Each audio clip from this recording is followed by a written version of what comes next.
Welcome to 2X TrendWatch and a view into the housewares and natural product spaces.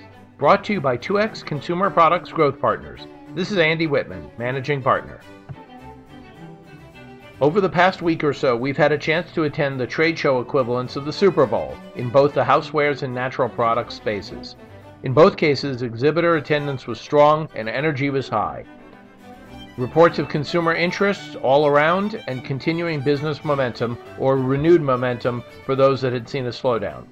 Expo West celebrated its 30th anniversary and drew 56,000 people, another all-time record high, and the Housewares show returned to its sold-out status of prior years. So, for the first of our three headlines, Eco Innovations. Clearly a star of the show was 7th Generation's new liquid detergent packaging, with a shift from plastic jugs to a truly sustainable bag-in-a-bottle format, not unlike the wine bag-in-a-box concept. But here, the 4X laundry detergent bottle, designed in partnership with Ecologic Brands, has a rigid egg crate-type exterior made from 70% recycled cardboard and 30% recycled newspaper, and the inside is a light plastic pouch. So when you're done, recycle or compost the outside, recycle the inside and the cap, and you're all set. 66% less plastic. Very cool. Dial them up on the web at 7thgeneration.com. Real kudos to the team. Announced simultaneously, but not at the show, beverage giant Pepsi unveiled the first ever PET bottle made entirely from plant-based, fully renewable resources. The bottle uses raw materials such as switchgrass, pine bark, corn husks, and used orange peels from sister company Tropicana. They'll begin limited production in 2012, and if successful, we'll scale it right up. Pretty cool. Next, borrowed equity. Today, many manufacturers are looking to start their new product efforts on the 5th floor instead of in the basement, metaphorically, as they greenfield efforts. So, in the cookware space, it couldn't be more obvious using chef-branded lines to help differentiate their efforts. Some old and some new, like Emerald, Paula Deen, Jamie Oliver, and even the Top Chef brand getting in on the action. Make sure not to miss the Indian as apple pie approach and recipes for your slow cooker from lesser-known but savvy chef Anupi Singla. Try it. You'll love it. They're delicious. See indianasapplepie.com. Borrowing equity via licensing can apply to consumables as well, like Eric Carl's Hungry Caterpillar for Epessential, Sunkist for Vitamin C, Scooby Snacks and Pet Treats, and P.F. Chang's in frozen food. Not sure about the Playboy energy drinks, but I'll leave that to you. Next, gluten-free galore. There certainly was no shortage of gluten-free products, including Udi's, who has the #1 and #5 gluten-free SKU in the natural channel according to Spins, and that's across all categories. But 438 exhibitors in total had at least one gluten-free SKU. That was essentially 1 in 5 booths. Pretty amazing. As we look at the gluten-free landscape, there are certainly a large number of non-gluten-free dedicated brands, ones that have a few or many SKUs, but not what the brand stands for, and they do amass a very large revenue base, 14 times in total larger than the gluten-free dedicated brands in total. However, the gluten-free dedicated brands are growing at more than twice the rate, according to Spins. Within gluten-free dedicated brands, we look at them in two ways. Vertical brands, as we call them, are the ones that play entirely or almost entirely in one category, such as Udi's in bread and baked goods. As a broad overstatement, their singular focus many times leads to A+ product development expertise.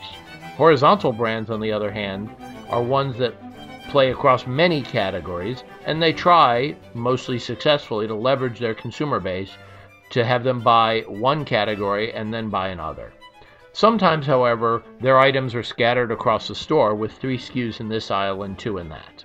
To be able to look at the difference, we've created our own subsets in the data. So, let's look at the vertical versus horizontal brands, and on total consumer takeaway, that's in dollars, they're both up very nicely with 150% gain and 75% respectively for the current run rate versus 2008. Similarly, distribution gains in terms of total distribution points is very strong for both vertical and horizontal brands. However, the story is not the same on the velocity front. Velocity as measured by dollar sales per distribution point. Vertical brands are growing rapidly, while the horizontal brands are not. Now, it's important to know that even with horizontal brands where our custom aggregate is essentially flat, some brands are performing well and others less so. However, the landscape could shift. In October 2005, we talked in an issue of 2X TrendWatch about the way Europe in particular handles what's called free from, a sign over the aisle that helps the consumer to find products free from nuts, allergens, glutens, etc. We're seeing for the first time an emergence of retail sets in the US, including this one at El Segundo at a Whole Foods store that has a super aisle of gluten-free products. The billboard effect associated with the horizontal brands may shift the landscape. We'll see. It'll be fun to watch. Finally, a half dozen or so other notable observations. First, clinical research is making its way into our products, product development, and marketing, but real research. Very exciting to see. Look for the Ginsu knives coming to retail, but better than the original. And Martha Wrap, a parchment-lined aluminum foil. Very exciting for the chefs in the group. New from Riedel, the folks that brought us the stemless wine glasses, some really cool beerware. And for the chocoholics, make sure to try Honest Coco Nova, a great low-calorie brewed cocoa beverage, something you must try. And if you're looking for hot chocolate, try the City Bakery's delicious heat and serve hot chocolate. Fabulous. And finally, black water. 77 trace minerals and electrolytes and lots of fulvic acid. America, are we ready for water that's black in color? Let me know what you think. That's it for the latest video edition of 2X TrendWatch, a view into the housewares and natural product spaces. If you plan to attend any of these trade shows, either in Chicago or DC, please let us know. As you see, 2X Consumer Products Growth Partners joins with founders and management in emerging consumer products businesses. Focus areas include food, beverage, personal care, home care, and pet care, particularly in the natural and organic, ethnic products, and gourmet and specialty sectors, such as G-Diapers, Orabrush, and Tasty Bite. You can learn more about us online at 2xpartners.com. If you have ideas or questions, please let us know. You can reach us here. Thanks.